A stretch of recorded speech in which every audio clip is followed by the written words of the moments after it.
Shalom saudara pendengar saudara rohani yang dikasihi Tuhan Yesus Kristus. Selamat datang di renungan rohani malam hari ini. Selamat malam, saya berdoa agar saudara sehat selalu.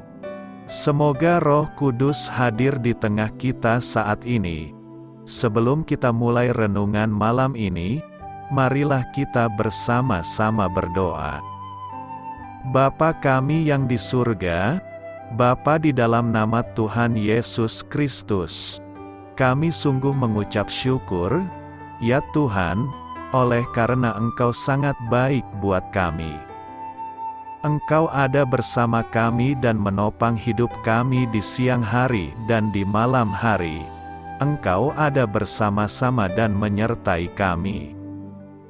Tuhan, kami memuji dan bersyukur kepadamu pada malam hari ini, kami masih bisa berkumpul di rumah kami yang kecil ini.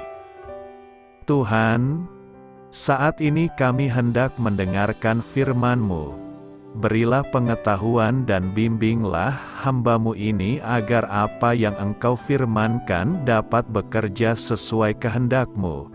Buat kami jemaat-Mu, bukalah hati dan pikiran kami untuk mendengar dan menerima firman-Mu. Kiranya firman-Mu ini dapat menjadi berkat bagi kami. Berbicaralah Tuhan, kami sudah siap menerima firman-Mu.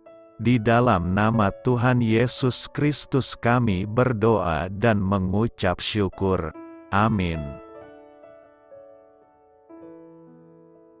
Sahabat saudara rohani, pembacaan ayat emas Alkitab renungan kita malam hari ini. Nats pilihan kita adalah, Anak Manusia datang bukan untuk dilayani, melainkan untuk melayani. Tertulis dalam kitab Matius 20 ayat 28, kata kunci renungan pada malam ini adalah, saksi dari kursi roda. Dan bacaan kita pada malam ini terambil dari kitab Matius 25 ayat 31 sampai dengan ayat 40. Apabila Anak Manusia datang dalam kemuliaannya dan semua malaikat bersama-sama dengan Dia, maka Ia akan bersemayam di atas tahta kemuliaannya. Lalu semua bangsa akan dikumpulkan di hadapannya dan Ia akan memisahkan mereka seorang daripada seorang. Sama seperti gembala memisahkan domba dari kambing, dan Ia akan menempatkan domba-domba di sebelah kanannya dan kambing-kambing di sebelah kirinya. Dan Raja itu akan berkata kepada mereka yang di sebelah kanannya, "Mari, hai kamu yang diberkati oleh Bapa-Ku, terimalah kerajaan yang telah disediakan bagimu sejak dunia dijadikan. Sebab ketika aku lapar, kamu memberi aku makan, ketika aku haus, kamu memberi aku minum, ketika aku seorang asing, kamu memberi aku tumpangan, ketika aku telanjang, kamu memberi aku pakaian, ketika aku sakit, kamu melawat aku. Ketika aku di dalam penjara, kamu mengunjungi aku." Maka orang-orang benar itu akan menjawab Dia. Katanya, "Tuhan, bila manakah kami melihat Engkau lapar dan kami memberi Engkau makan, atau haus dan kami memberi Engkau minum? Bila manakah kami melihat Engkau sebagai orang asing, dan kami memberi Engkau tumpangan, atau telanjang dan kami memberi Engkau pakaian? Bila manakah kami melihat Engkau sakit atau dalam penjara dan kami mengunjungi Engkau?" Dan Raja itu akan menjawab mereka, "Aku berkata kepadamu, sesungguhnya segala sesuatu yang kamu lakukan untuk salah seorang dari saudaraku yang paling hina ini, kamu telah melakukannya untuk aku." Terambil dari kitab Matius 25 ayat 31 sampai dengan ayat 40. Topik dari ayat emas renungan kita adalah, Hanya seusai kita berbicara kepada Allah tentang orang-orang, kita siap berbicara kepada orang-orang tentang Allah. Mari kita mulai renungan malam kita. Untuk memulai hal baik, serahkanlah segala sesuatu hanya kepada Tuhan. Kisah inspiratif, seorang wanita bernama Nancy memasang iklan berikut di surat kabar lokal. Jika Anda kesepian atau memiliki masalah, teleponlah saya. Saya memakai kursi roda dan jarang keluar rumah. Kita dapat saling menceritakan masalah kita.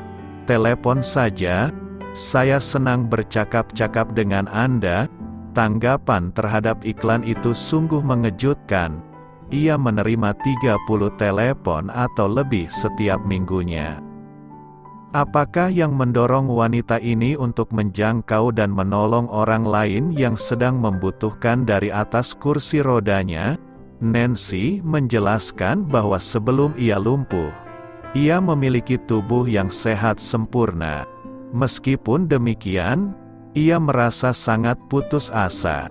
Karena itu ia mencoba untuk bunuh diri dengan melompat dari jendela apartemennya. Namun hasilnya ia justru lumpuh mulai dari pinggang ke bawah.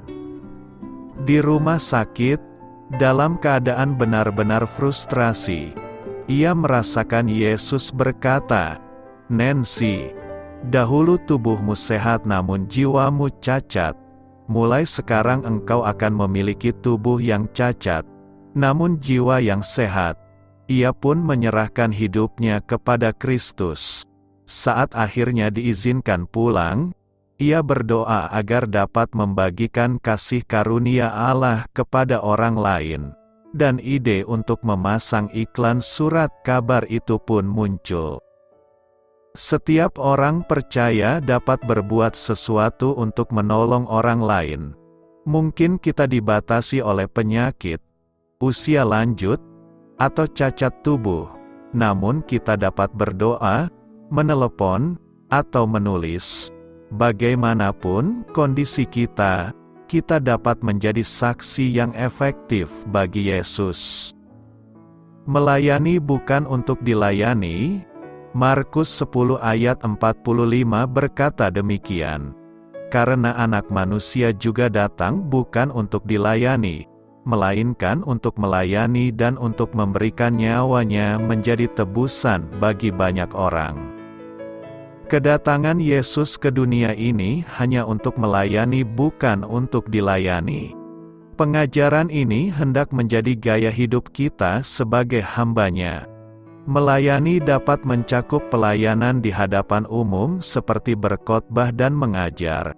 Tetapi dapat juga mencakup pelayanan di belakang layar seperti misalnya menjemput mereka yang tidak memiliki kendaraan ke gereja, memimpin kelas balita, mencuci piring-piring kotor selesai acara ramah tamah dan memarkir kendaraan di halaman gereja.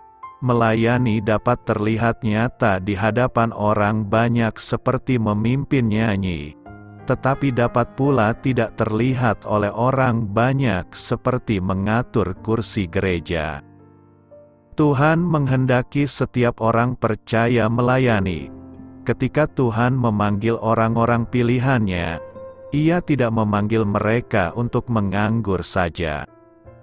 Sewaktu kita dilahirkan kembali dan dosa-dosa kita diampuni, darah Tuhan Yesus Kristus menyucikan hati nurani kita, supaya kita dapat melayani Allah yang hidup. Layanilah seorang akan yang lain. Itu adalah amanat bagi setiap orang Kristen lahir baru. Tentu saja, adanya motif yang benar-benar sangatlah penting dalam melaksanakan pelayanan bagi Tuhan. Yang sangat mengagumkan adalah kehadiran Tuhan kita di dunia semata-mata untuk melayani dan menjadi pelayan bagi manusia. Pelayanan terbesar yang Yesus lakukan bagi kita adalah mengorbankan nyawanya agar kita diselamatkan. Adapun bentuk pelayanan kita di dunia ini adalah melakukan tugas yang telah Tuhan berikan kepada kita dan meneladani kehidupan Kristus selama hidupnya di dunia. Pertanyaan kita sekarang adalah apakah melayani Tuhan merupakan pilihan atau tujuan hidup kita? Ada beberapa pelajaran yang kita dapat dari nas hari ini, yakni: pertama, kita diciptakan untuk melayani Allah. Alkitab berkata, Allah membentuk kita supaya kita melakukan hal-hal yang baik yang sudah dipersiapkannya untuk kita. Hal-hal yang baik inilah pelayanan kita. Kapanpun kita melakukan hal yang baik terhadap orang lain, asalkan kita melakukannya untuk Tuhan, kita sebenarnya sedang melayani Allah. Kedua, kita diselamatkan untuk melayani Allah. Allah menebus kita supaya kita bisa melakukan pekerjaan kudus-Nya. Kita tidak diselamatkan oleh pelayanan, tetapi kita diselamatkan untuk pelayanan. Dalam kerajaan Allah, kita memiliki sebuah tempat, sebuah tujuan, sebuah peran, sebuah fungsi untuk dilaksanakan. Ini memberi arti dan nilai yang luar biasa kepada kehidupan kita. Yesus harus mengorbankan nyawanya sendiri untuk membeli keselamatan kita. Kita tidak melayani Allah karena rasa bersalah atau ketakutan atau bahkan kewajiban, tetapi karena sukacita dan ucapan syukur yang dalam atas apa yang telah Dia kerjakan bagi kita. Kita berhutang nyawa kepadanya. Melalui keselamatan, masa lalu kita telah diampuni, masa kini kita diberi makna, dan masa depan kita dijamin.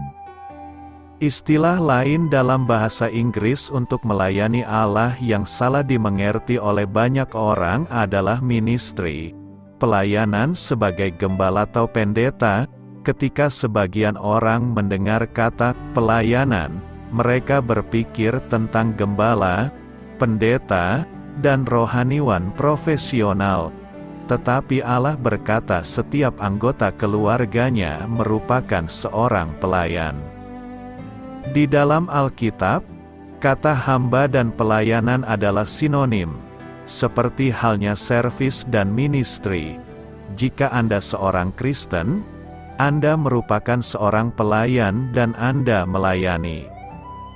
Ketiga, kita dipanggil untuk melayani Allah. Ketika bertumbuh, kita mungkin mengira bahwa dipanggil oleh Allah merupakan sesuatu yang hanya dialami oleh para misionaris, gembala, dan pekerja gereja purna waktu lainnya. Tetapi Alkitab berkata bahwa semua orang Kristen dipanggil untuk melayani. Panggilan kita untuk keselamatan meliputi panggilan Anda untuk melayani. Keduanya sama. Tidak peduli apa pekerjaan atau karir kita dipanggil untuk pelayanan Kristiani purna waktu.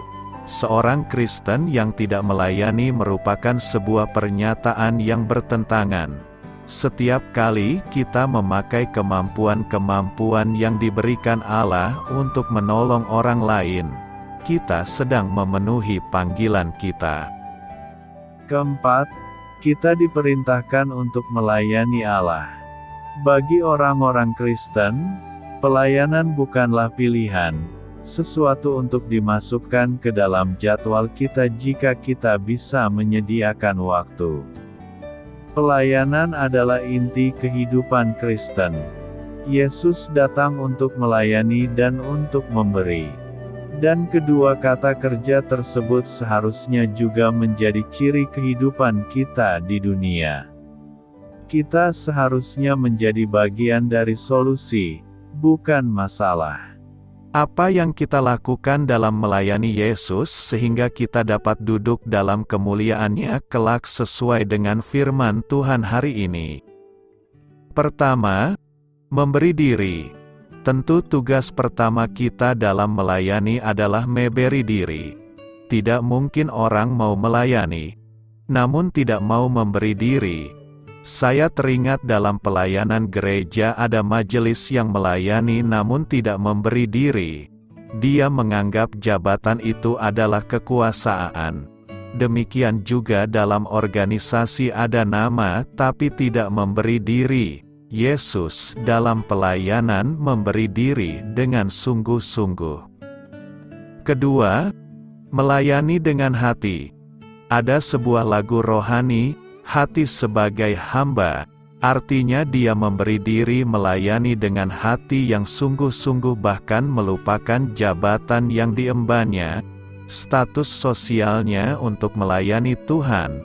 Yesus juga meninggalkan jabatan kealahannya dan mengambil rupa sebagai seorang hamba dalam melayani. Ketiga, seturut dengan kehendak Bapa di sorga. Dalam melayani bukan kehendak diri kita yang dikedepankan, namun kehendak Tuhan sendiri. Dalam Yohanes 15 ayat 16, bukan kamu yang memilih aku, tetapi akulah yang memilih kamu. Dan aku telah menetapkan kamu, supaya kamu pergi dan menghasilkan buah dan buahmu itu tetap, supaya apa yang kamu minta kepada Bapa dalam namaku, diberikannya kepadamu. Karena itu, layanilah setiap orang sebagai bukti bahwa kita melayani Tuhan. Apa maksudnya Anak Manusia datang bukan untuk dilayani, melainkan untuk melayani? Saat Yesus mempersiapkan murid-muridnya untuk kematiannya, Yakobus dan Yohanes yang dijuluki putra guntur datang kepadanya dengan sebuah permintaan. Ketika engkau duduk di tahta kemuliaanmu, kami ingin duduk di tempat terhormat di sebelah engkau, di atas tahtamu. Kanan dan yang satu lagi di kirimu, ambisi egois mereka untuk diakui sebagai murid yang terbesar, menunjukkan bahwa mereka belum memahami hakikat kerajaan Kristus yang akan Dia dirikan melalui penderitaan dan kematiannya di kayu salib. Yesus memperingatkan mereka untuk mempertimbangkan segala akibat yang harus mereka tanggung sebagai pengikutnya. Kemudian Tuhan menyampaikan sinopsis singkat dan mencengangkan dari pengajarannya yang luas tentang pelayanan. Sebab Anak Manusia datang bukan untuk dilayani, melainkan untuk melayani dan untuk memberikan nyawanya menjadi tebusan bagi banyak orang. Yakobus dan Yohanes secara keliru berasumsi bahwa keunggulan dalam kerajaan Allah didasarkan pada kedudukan, kekuasaan, dan otoritas. Yesus menjelaskan bahwa jalan menuju kebesaran adalah perjalanan penderitaan yang mengerikan, penderitaan yang sama yang dialami Yesus. Ironisnya, Yakobus dan Yohanes memang mengalami penderitaan yang sama seperti Yesus. Yakobus kemudian menjadi martir Kristen pertama, yang dipenggal kepalanya oleh Herodes Agripa, dan Yohanes mengalami penganiayaan berat sepanjang hidupnya dan akhirnya diasingkan ke Pulau Patmos. Yesus Kristus adalah teladan utama seorang hamba dalam kerajaan Allah. Segala sesuatu yang Dia lakukan selama Dia hidup dan melayani bersama para rasul menjadi teladan bagi mereka dan kita saat ini. Yesus menyembuhkan yang sakit, memberi makan yang lapar, dan melayani anggota masyarakat yang paling lemah dan terpinggirkan. Yesus datang untuk mencurahkan hidupnya dalam pelayanan. Oleh karena itu, kita harus memberikan hidup kita untuk melayani Dia dan orang lain.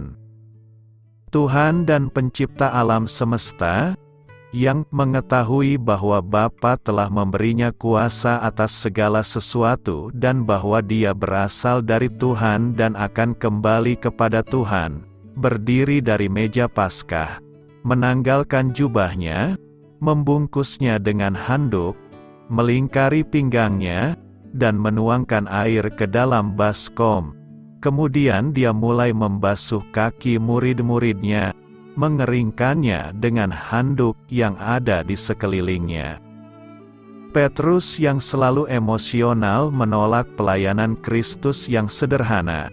Namun Yesus menjelaskan, "Kalau aku, Tuhan dan Gurumu, sudah membasuh kakimu, maka kamu pun wajib saling membasuh kaki. Sebab aku telah memberikan kepadamu sebuah contoh, bahwa kamu juga harus melakukan hal yang sama seperti yang telah aku lakukan kepadamu.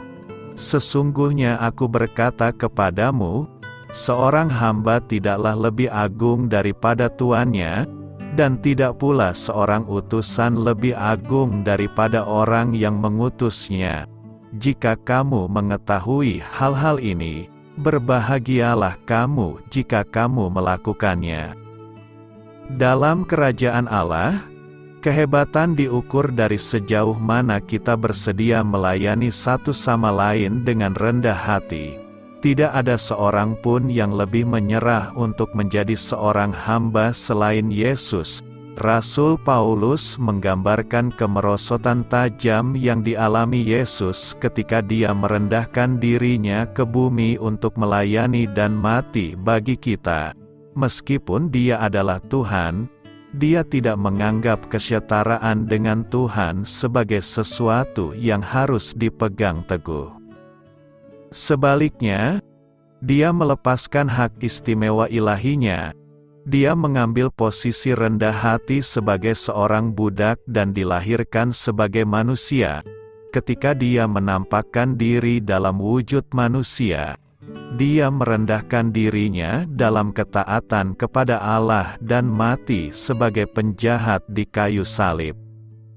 Mengingat apa yang Yesus lakukan, tidak masuk akal jika para pengikutnya tersinggung atau merasa direndahkan ketika melakukan tugas-tugas yang sederhana, dan bahkan tidak memberi imbalan. Yesus meninggalkan kedudukan yang mulia dan mulia di surga, namun dengan patuh menaati Bapanya dalam segala hal. Kristus, Gembala yang baik, menyerahkan nyawanya bagi kita. Demikianlah hendaknya kita juga menyerahkan nyawa kita demi saudara-saudari kita. Dasar bagi kebesaran kerajaan Allah tidak terletak pada status, kekuasaan, atau otoritas, melainkan pada karakter yang rendah hati dan serupa dengan Kristus. Dalam The Bible Exposition Commentary, Warren Wiersbe menyatakan, kita mendapatkan tahta dengan membayar dengan nyawa kita, bukan dengan berdoa dengan bibir kita. Kita harus mengidentifikasi diri dengan Yesus Kristus dalam pelayanan dan penderitaannya, karena Dia pun tidak dapat mencapai tahta kecuali melalui salib. Yesus adalah Raja hamba kita yang menderita. Jika wakil tertinggi kita, Anak Manusia, datang bukan untuk dilayani, melainkan untuk melayani, maka kita juga harus melayani orang lain. Tidak peduli siapa kita di kerajaan Allah, apakah pemimpin yang paling terkemuka atau pembantunya yang paling lemah lembut, kita harus berusaha untuk menjadi seperti Kristus, menunjukkan kerendahan hati dan pengabdian yang rela berkorban. Saudaraku yang paling hina, Matius 25 ayat 40 berkata, dan raja itu akan menjawab mereka, Aku berkata kepadamu, sesungguhnya segala sesuatu yang kamu lakukan untuk salah seorang dari saudaraku yang paling hina ini, kamu telah melakukannya untuk aku. Menolong orang yang sepadan dengan kita itu biasa sebab mereka juga akan membalas kebaikan itu pada kita. Apalagi menolong orang kaya itu enak karena mereka pun akan segera membalasnya. Tetapi menolong orang yang paling hina adalah perbuatan yang mulia sebab mereka kesulitan membalas budi baik kita. Ungkapan, saudaraku yang paling hina, umumnya dipakai Matius untuk menunjuk jemaat Kristen, sedangkan semua bangsa menunjuk pada semua orang non-Kristen.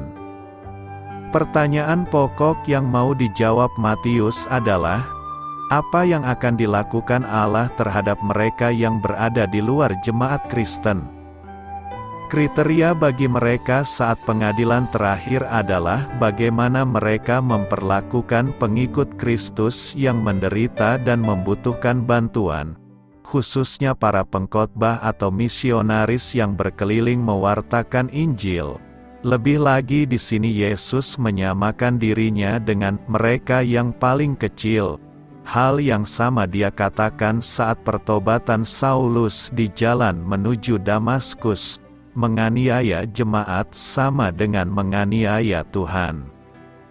Dengan perumpamaan ini, kita semua terhibur dan mendapat wawasan baru. Di dunia ini tidak semua orang membenci kita. Ada banyak sekali yang baik budi dan mengasihi kita.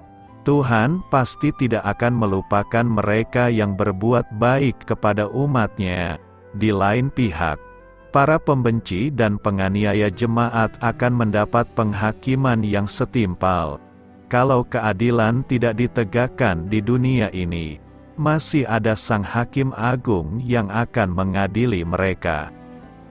Tentu saja perumpamaan ini tetap mempunyai pesan universal. Di akhir zaman akan ada pemisahan. Ini mengejutkan semua pihak, baik yang di kiri maupun yang di kanan. Gaya khas sastra apokaliptik memang demikian. Pengenalan utuh akan anak manusia baru terjadi pada akhir zaman, di mana dia bersembunyi selama ini. Ternyata ia dapat dijumpai dalam kesederhanaan dan kelemahan. Itu sebabnya banyak orang tidak melihatnya, sebab dia biasanya lebih sering dikaitkan dengan semua yang serba maha besar, maha mulia, maha kuasa, dan sebagainya. Wawasan kita akan Kristus dengan ini semakin diperkaya. Kristus, Sang Raja Mulia, baru akan kita temui nanti di akhir zaman, saat ia tampil sebagai hakim. Untuk saat sekarang ini, ia berkenan dijumpai dalam diri orang-orang kecil dan sederhana, yakni mereka yang lapar, haus, telanjang, dalam penjara, dan sebagainya. Kita juga belajar bahwa kasih tidak pernah anonim. Ia selalu punya nama. Meskipun tidak tampak, kasih selalu berarti berpartisipasi dalam kasih Kristus. Entah disadari atau tidak, entah diakui atau tidak, di mana saja kasih dijalankan, disitulah kasih Kristus terwujud, tidak peduli bendera dan agama si pelaku. Kasih Kristus dapat terwujud melampaui batas-batas agama, suku, dan bahasa. Apa makna inspirasi dari melakukan segala sesuatu kepada orang paling hina? Pertama, segala sesuatu yang kita lakukan untuk sesama kita yang paling hina sekalipun, ternyata hal itu kita lakukan bagi Tuhan. Hal yang sama berlaku sebaliknya. Bahasa hariannya, tidak ada satupun kebaikan, sekecil apapun yang kita lakukan, yang sia-sia. Kedua, inspirasi perbuatan baik itu sederhana saja. Memberi makan, minuman, pakaian, sapaan, kunjungan, dan keramahan kepada sesama itulah inspirasi perbuatan baik kita. Ketiga, kalau demikian, semoga kita pun termotivasi untuk melakukan kebaikan kepada sesama dan tidak berlaku semena-mena kepada orang lain, terutama yang paling hina. Sebab, segala sesuatu yang kita buat bagi mereka, ternyata tertuju bagi Tuhan yang Maha Kuasa. Karena itu, lakukanlah segala kebaikan dengan setulus hati kepada semua orang tanpa pilih bulu. Selamat beristirahat malam dalam kasih setia Tuhan. Doa saya menyertai saudara sekalian, mari bertumbuh dalam iman bersama saudara rohani. Saya memberkati Anda agar sewaktu Anda mencarinya dari Dia, Bapa Surgawi Anda akan memberikan bagi Anda roti harian Anda. Dalam nama Yesus Kristus, Tuhan yang berkuasa atas alam semesta dan menuntun kita kepada iman yang menyelamatkan, Tuhan Yesus menyertai senantiasa. Terima kasih sudah berkenan mendengarkan renungan malam saudara rohani. Tuhan memberkati. Amin.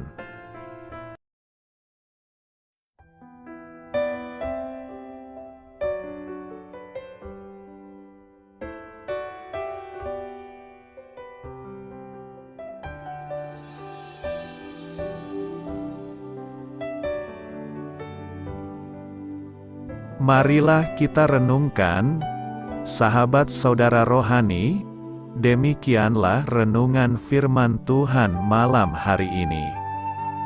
Semoga menjadi berkat di dalam hidup kita dan menjadikan kita pribadi yang lebih baik. Sebelum kita beristirahat pada malam hari ini, marilah kita berdoa. Bapa kami yang di surga, Bapa di dalam nama Tuhan Yesus Kristus, kami sungguh mengucap syukur, ya Tuhan, oleh karena Engkau sangat baik buat kami. Engkau ada bersama kami dan menopang hidup kami di siang hari dan di malam hari. Engkau ada bersama-sama dan menyertai kami, ya Tuhan Yesus. Kami mengucap syukur untuk firman-Mu, ya Tuhan, yang memberikan kami kekuatan dan menyadarkan kami bahwa kami tidak perlu takut dengan gelap dan malam. Sebab Tuhan, Engkau ada bersama kami. Engkau melindungi kami dan menjadi perisai bagi kami hamba-Mu berdoa saat ini. Tuhan, untuk setiap pendengar renungan ini yang mengalami ketakutan, kecemasan, kegelisahan, pada situasi gelap dan malam hari di dalam nama Tuhan Yesus Kristus.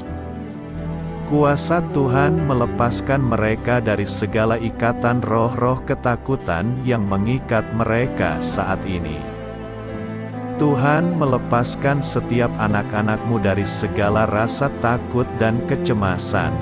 Di dalam nama Tuhan Yesus segala kuasa-kuasa roh jahat, kuasa setan iblis yang mengganggu anak-anak-Mu, ya Tuhan, tolong hancurkan dan halaukan dengan kuasa-Mu. Dalam nama Tuhan Yesus Kristus, berkati setiap kami anak-anak-Mu, ya Tuhan, dan lindungilah kami aman di dalam Engkau. Ya Tuhan, penuhilah setiap hati kami dengan keberanian, damai sejahtera, dan sukacita serta ketenangan yang dari Tuhan.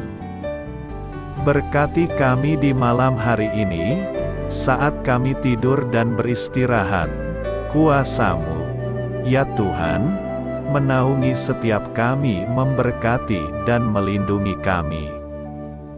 Bangunkanlah kami kembali besok pagi dengan kekuatan yang baru, tubuh yang sehat diberkati Tuhan dan berkat-berkat yang baru, Tuhan sediakan bagi kami.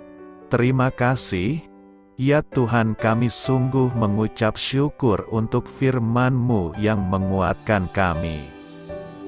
Dalam nama Tuhan Yesus Kristus Juru Selamat kami, Bapa kami yang baik, kami mengucap syukur dan berdoa haleluya. Amin. Biarlah firman Tuhan menjadi pengingat untuk kita semua, bahwa tuntunan dari Roh Kudus akan selalu memberi jalan keluar bagi setiap permasalahan hidup kita, dan memberi kedamaian di hati kita. Amin. Sampai jumpa di renungan malam saudara rohani berikutnya.